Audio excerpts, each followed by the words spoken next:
The Bears reportedly have a new head coach. After dismissing Matt Nagy nearly 3 weeks ago, the Chicago Bears are widely reported to have hired Indianapolis Colts defensive coordinator Matt Eberflus as his replacement. The move comes just 2 days after the Bears announced the hiring of Ryan Poles, executive director of player personnel for the Kansas City Chiefs, as their new GM. Joining us now to give us his take on the new hires is James Big Cat Williams, former offensive lineman for the Chicago Bears. James, welcome back as always. Thank you. What do you think of Eberflus? I'm interested to see what else happens. I mean, this is the first shoe to drop, and he's got to pick an offensive coordinator. He has to pick a defensive coordinator. But I like what I hear about him. He's a detail-orientated guy, and I think he'll be able to put a good program together as long as he's able to fill those other two spots with good pieces. So, former Colts and Lions head coach Jim Caldwell and the Cowboys defensive coordinator Dan Quinn among the other finalists for the head coach position. What do you think made Eberflus the Bears' pick? Now that I'm not sure of. You talk about the collaborations that go on at Hallis Hall, and you wonder how much of this was actually done before Poles got into the building. Before Ryan Poles got into the building, and whether or not, you hear that he was actually on Poles' list.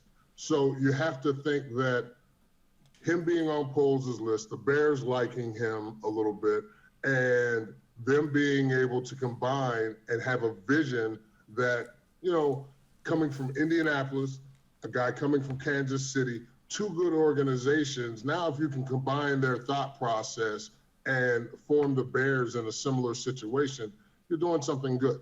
So do you think there's an issue with Eberflus coming from a defensive coordinator role, given that one of the most important jobs is going to be redeveloping the quarterback, Justin Fields, after a tough rookie season?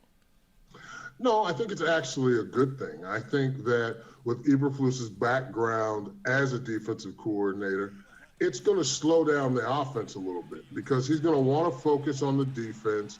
And if the defense can get good, the Indy defense for the last 3 years has been in the top 10 of the league. So if he can come in and change the defense around, get them on the same mindset that he's on, slow down the offense a little bit, run the ball more play action, which helps to keep his defense off the field. It gives Fields an opportunity to learn. It gives him a chance to kind of slow down and not have to be in the 5-7 step drops all the time, out of shotgun. He can do things at a slower pace because of the defensive emphasis. So Eberflus had 4 seasons, as we said, as defensive coordinator with the Colts, during which they've been among, the league's best defenses. How do you think he's going to view the Bears' defensive roster? Well, it's going to be interesting because we don't know whether he's going to want to change from that 3-4 defense that the Bears run now, which is the 3 down linemen and 4 linebackers, or go to a 4-3 defense, which was very popular here in Chicago for several years, especially under Lovie Smith with that cover 2 defense. So, the ability to have those 4 down linemen and we're talking about possibly turning Khalil Mack back into a defensive end, having Quinn on the other side with his hand down in the dirt, making him the 4th defensive lineman. They have a lot of decisions to make. They're going to have to get more depth at linebacker because you just don't know who's going to be here with all the free agents. Speaking of decisions, of course, Eberflus was hired, or we think he's been hired by GM Ryan Poles, who himself was only named as the general manager just a couple of days ago. What do you make so far of Poles as the GM? It's a great opportunity for him. I think a lot of people are going to look at what has been done over the last couple of days as far as Ryan Poles being brought in and your new head coach, and you're going to see a lot of familiarities between Pace and Nagy, young general manager, a first-time head coach. But if these two are able to combine their talents, when you're talking about Poles being a guy that's coming from a background of college scouting, which is it's a good background to have because you're focusing on the young athletes. You're focusing on what type of people you want to bring into your facility. And I think that really helps Foles and will help him in his decision making as long as the two of them can stay on the same page. So, as you just said, Poles being a first-time general manager and one of the youngest GMs in the league at just 36 years old, Eberflus, a first-time head coach at 51 years old. Is that risky to hire, to bring in two first-timers at their job? Or does it say, the Bears are trying to shake it up? Well, it is risky, and I think we saw how risky it was the last 4 years with Nagy and Pace together. It's always risky having two people that haven't proven themselves yet. Now, the good thing about it is this is their opportunity. I don't believe that this has to be their first year out has to be a 10-6 season.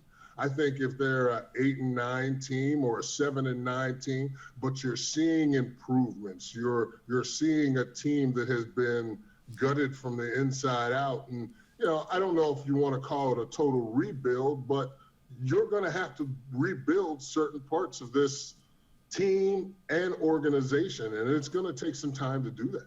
And real quick, Bears are reported to have 30 free agents, including the likes of star receiver Allen Robinson, defensive tackle Akeem Hicks, and quarterback Andy Dalton. Is it a good thing for Poles and Eberflus to have this many free agents, or does this present an opportunity? Well, I think it does both. It presents you an opportunity to get rid of, I don't want to call it dead weight, but get rid of some players that you don't feel as though you'll need with the changes, whether that's guys in the past that have not been, the guys that show up 1 minute early for a meeting. You want guys that are in the program, that are going to be all in the meeting rooms, in the weight rooms, on the field, taking all the directions that they can take.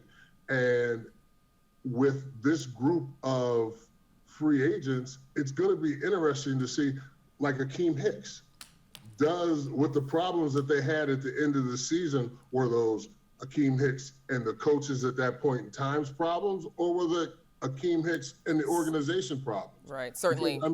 That's a player that you would like to have back because of the effort and the things that he can give you on Sunday, right. But you have to have guarantees that he can get it done. I'm sure you'll be keeping an eye on it for us, James Big Cat Williams. Thank you so much for joining us. Thanks, Landis.